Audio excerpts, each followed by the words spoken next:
What's going on, guys? Welcome back to another video. So what I want to do right now is I want to explain the changes that are being made regarding the possible infrastructure package. Now, the reason I say possible is because of the statements that President Biden made on Thursday, and now he's actually walking those statements back. He's backtracking, and some are saying that this is a good thing for both Republicans and Democrats. Others say that no, this is not good, and that these are just more lies. So you can kind of leave your comments below. Let me know what you think, but here's actually what happened. So on Thursday, President Biden said that the bipartisan bill between this bipartisan group of senators, there's 21 senators, including Joe Manchin, this group had a deal with the White House. And President Biden said that we have a deal. He came out and said, we have a deal. Awesome, perfect, that's great. Well, then he said that this bill had to be in tandem with the budget reconciliation bill. And this had many Republicans just absolutely furious. They were furious over what President Biden stated. And they have been working with the Biden administration over the past couple of days trying to get a better understanding of exactly what President Biden's his intent is. And because of this, President Biden decided today to backtrack. Today, President Biden stated that it was not his intention to come out and say that he is going to veto this bill if it doesn't come in tandem with the budget reconciliation bill. Now remember, he did not say he's going to veto this bill. He just said he would not sign it. Okay? His exact statement, and this is from today, his exact statement was, "My comments also created the impression that I was issuing a veto threat on the very plan I had just agreed to, which was certainly not my intent." Now, I'm going to get into that in just a second, but let me break that down a little bit more. President Biden came out and said that it had this budget reconciliation bill and the bipartisan bill had to come together in tandem, or else he would not sign the bipartisan bill. Well, that created a lot of issues. Okay? But here's the big thing. President Biden, even though he says it's not his intention to veto this bill, he's also saying the exact same time that he is not going to sign it. So even though he's not saying he's going to veto this bill, he's also saying he's not going to sign it. But that is just the tip of the iceberg, because it gets a little bit deeper and it goes into a little bit more people have to touch this bill. And one in particular, she is not going to do anything with this bill, at least according to reports and at least according to her exact statement. And that is Nancy Pelosi. Nancy Pelosi made it clear she is not going to bring the bipartisan bill to the floor of the House if it does not come in tandem, okay, with the budget reconciliation bill, which has to be passed by the Senate first. So Nancy Pelosi is simply saying that the Senate must pass this first. If they do not pass this first, then we will not pass it. We will not even bring it to the floor. So again, she's leaving it up to the Senate, which is kind of weird. Why would Nancy Pelosi leave such a big, important piece of legislation up to the Senate first? Well, some say that Nancy Pelosi doesn't want to push this bill, doesn't want to pretty much craft it initially, because she is still contemplating whether she may rerun for Speaker of the House. So again, we don't know. She said before that this was her last time. However, some are saying that no, they expect her to rerun. So we will see what happens, but what I can tell you right now is there's a lot of back and forth, a lot of bickering going on between Republicans and Democrats. Now, here's something else you need to understand, and this is exactly what President Biden said today. This is in addition to his other comments. He said, "So to be clear, our bipartisan agreement does not preclude Republicans from attempting to defeat my family's plan. Likewise, they should have no objections to my devoted efforts to pass that family's plan and other proposals in tandem. We will let the American people and Congress decide." Now, the American people actually have no decision. They have no decisions to make. The American people don't get a choice. The American people chose President Biden. He had the most votes, right? He won the presidency. He won. over President Trump, or former President Donald Trump. And so because of that, the American people, they don't really have a choice at this point. We made our choice. This is what we are stuck with. Whether that's good or bad, this is our choice. And so it's really up to Congress to decide what they will actually pass. Will they pass a budget reconciliation, which will include a social infrastructure package, aka stimulus? Or are they just going to move forward with a bipartisan bill, which is just pure infrastructure, human infrastructure, right? That's something we don't know. We don't know what they're going to do. But all of this is extremely important, and here's the reason why. President Biden taking a step back and saying that he will not veto this bill is actually good. And it's good because Senator Joe Manchin has stated before that he wants to see a bipartisan bill worked on first. He wants to see that worked on first before he even decides to push forward with a budget reconciliation.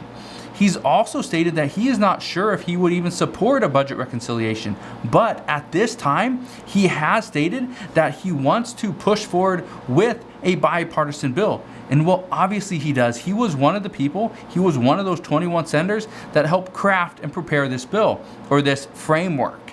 So because of that, some are saying that if President Biden does decide to veto this bill, what's going to happen is that Joe Manchin would most likely hold out, not vote in favor or in support of the budget reconciliation bill, which essentially means it would be dead on arrival. It wouldn't have the votes, wouldn't have the numbers, and it would look bad for Democrats. So right now what we're hearing is that this is actually a good thing that President Biden took back that statement, because if it's true what Joe Manchin really wants and the power that he has in the Senate at this time, if this bill gets vetoed, if this bill doesn't pass, then any infrastructure might be dead on arrival to begin with. Now, here's something else you need to know. Democrats want to come to the table. They would love to come to the table and work on, different pieces of legislation. The problem is Senator Joe Manchin is holding up a lot of these things. Right now, he is likely to reject a budget reconciliation proposal for any additional infrastructure and stimulus if we do not see a bipartisan bill first. Now, here's the other thing that is actually putting the package in jeopardy, or other things that are in jeopardy if this package doesn't pass. And that is, there's no free community college. That isn't in the infrastructure, the bipartisan infrastructure bill. That's not included. That is in the social infrastructure package. There's no free, there's no child care, okay? Universal child care. There's no elder care. It's not included, okay? There's nothing, right? There's no student loan forgiveness. There's no additional stimulus checks, or the possibility of a stimulus check. There's no expansion of the child tax credits. That's not included. And so a lot of people are saying that right now, the bill that is being passed or being looked into from a bipartisan basis, it has nothing. It has nothing. And right now, some are saying that we need more. And the only way to get more is through a budget reconciliation, but that only comes on the heels of a bipartisan bill. So, the only thing that could still be on the table, at least according to some reports, is the extension of the child tax credit payments. And the reason why I bring this up is because many are saying that this is what they need. They're having such a hard time that this is what they need. But at the same time, lawmakers are saying that we can't just provide for those with children because it leaves out everybody else. And it's true, it leaves out everybody without children. And I've said this before, if you don't have children, this child tax credit payment, this child tax credit legislation does absolutely no good for you, and it actually hurts you. Here's the reason why. If we see this child tax credit payment go through, which it is, we are, like 20 days away? It's coming very close. It's on the 15th of July. That is when children, or people with children that are anywhere between 6 and 17 are going to receive a $250 per month payment. And if you are between the ages of 0 and 5, and you have children that age, then you will actually get a $300 per month payment. Now, here's the reason this hurts anybody that does not have children. As we see this much money come out, as we see, was it like 36 million children or families are going to receive this money? 36 million, that's quite a bit.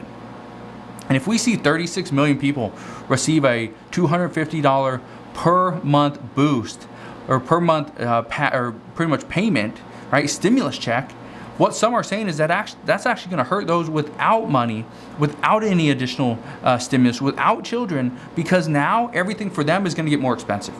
It's just going to get more expensive. And so that's the real issue, is if you don't have children, you will get screwed. But this is also one of the reasons why lawmakers at this time are saying we need to provide more assistance for those that don't have children. This includes people on Social Security. I've been saying this for months. Probably even like a year. I don't even know how long I've been talking about this, but people on Social Security have been screwed from the beginning. They have been screwed from the beginning. And this all started from the $600 per week boost to people on unemployment, because people on Social Security were not receiving this, but yet they were being harmed by the $600 per week boost. Then it went to a $300 per week boost, which many states, many people are still receiving. And so even though I'm 100% for this boost, I think this was great for the people in need, for people on unemployment. But at the same time, this hurt those on Social Security, those without jobs or that didn't even work before, because now everything that they're buying was more expensive. And I've been saying this for a while, that Congress should have done something for people on Social Security. It didn't need to be $1,000 per month or $2,000 per month. It didn't need to be that. Even an additional $300, $500, $1,000 would be great, but even an additional $300 to $500 per month would have been enough for many people on Social Security. At least that is according to multiple reports over the past couple of weeks. Now, here's something else I want to bring up. Progressives at this point are fighting with Democrats, are fighting with Nancy Pelosi and Democratic leaders, because they say they're being ignored.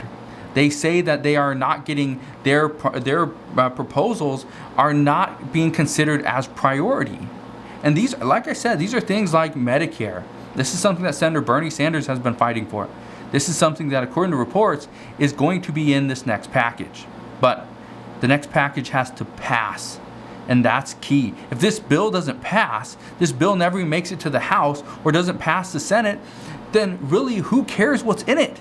There could be $1 million stimulus check for the American people, but again, if it doesn't pass, it's just talk. Okay, talk is cheap. We're not getting anywhere with just talk. We need action, and this is where a lot of lawmakers are currently saying that we need to fight for bigger and bolder legislation, but at the same time, some moderates in the Senate, specifically Joe Manchin and Kyrsten Sinema, say, no, we should not go as big and so bold. We need to provide stuff that would actually benefit the American people and benefit them today. So again, we will see what happens, but what I can tell you right now is by Nancy Pelosi not bringing the bill to the floor of the House and until both bills come together, this is going to hurt progressives. And I say this is going to hurt progressives because progressives are going to push for everything in the kitchen sink to be in the next social infrastructure package. But the problem is, if it doesn't pass the Senate first, Nancy Pelosi will not bring it to the floor of the House, and it will never be voted on there. And that's where some are saying will be the easy sell. So if Nancy Pelosi walks back her statement, then the House could potentially vote on this bill, include all these different progressive priorities, which would be great for progressives because then they would actually pass it and they'd vote for it, they'd support the bill. But then it would be harder for the Senate to say, you know what?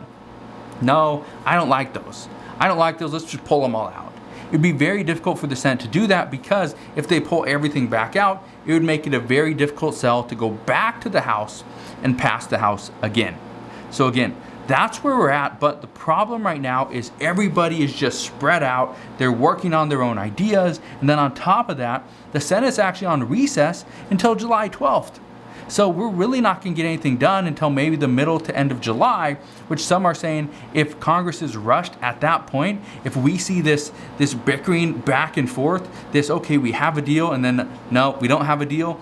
If we see this at the end of July, chances are Congress is going to go on recess for all of August, and we won't see an infrastructure package until possibly September. And then some are saying if that's the case, we may not see a stimulus package at all, because the infrastructure package has to pass first.